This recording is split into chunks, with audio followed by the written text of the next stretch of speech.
Combien aujourd'hui connaissent réellement la révélation spirituelle? Combien peuvent vraiment dire: «Je l'ai vu clairement»? Il y en a beaucoup qui délaissent leur fonction pour l'œuvre de Dieu, car ils la jugent bonne et spirituelle, très désirable, et calculent qu'elle est d'un plus grand profit. Dans l'œuvre du Seigneur, il y a probablement plus de volontaires que de personnes vraiment choisies par lui. Beaucoup peuvent seulement dire «je viens», mais ils ne peuvent pas dire «je suis envoyé». C'est pourquoi beaucoup de soi-disant travaillent pour Dieu et remplis de mort. Il y a beaucoup d'efforts qui ne sont pas la volonté de Dieu, mais décidés par les hommes d'après leurs propres ailes et leurs suppositions. Ils appellent tout ce travail les œuvres de Dieu. Pourtant, il n'y a en réalité presque rien de Dieu en elles. La source de toute œuvre spirituelle se trouve dans le Seigneur et non pas en nous. Nous sommes uniquement responsables de connaître la volonté de Dieu. Tout ce qui est réellement spirituel doit avoir son origine dans le cœur de Dieu. Nous devons simplement faire ce que le Saint-Esprit nous a révélé. En définitive, tous les services peuvent découler de l'une de ces deux sources, de celle qui procède de Dieu ou de celle qui procède de l'homme. La première, c'est ce que Dieu désire, tandis que l'autre est ce que l'homme pense que Dieu peut désirer. Examinons-nous pour savoir de quelle nature est l'œuvre que nous avons accomplie. Il est regrettable que beaucoup de serviteurs de Dieu négligent ou méconnaissent ce péché de présomption. Ils n'ont pas été conduits par le Saint-Esprit à se juger sévèrement eux-mêmes, reconnaissant que dans l'œuvre divine, la liberté ne leur est pas donnée d'exprimer leur opinion, car Dieu lui-même en est l'unique Seigneur.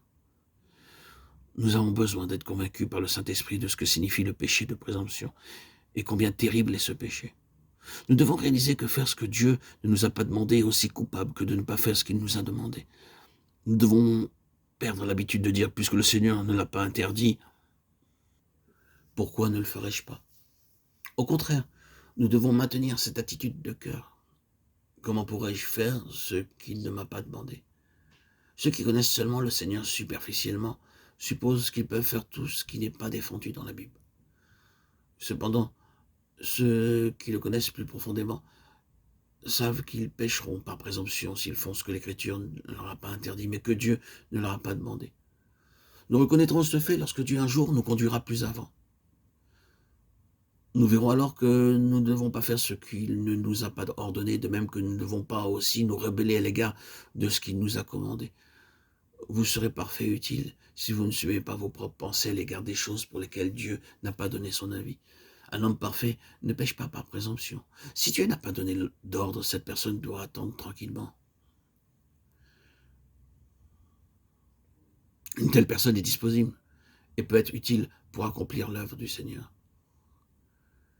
Si elle sait attendre, être à l'écoute, tranquillement, sereinement, en paix, attendre l'ordre de Dieu, pour ainsi comprendre ce qu'il attend de nous dans l'obéissance, et non par nos propres forces, notre propre volonté.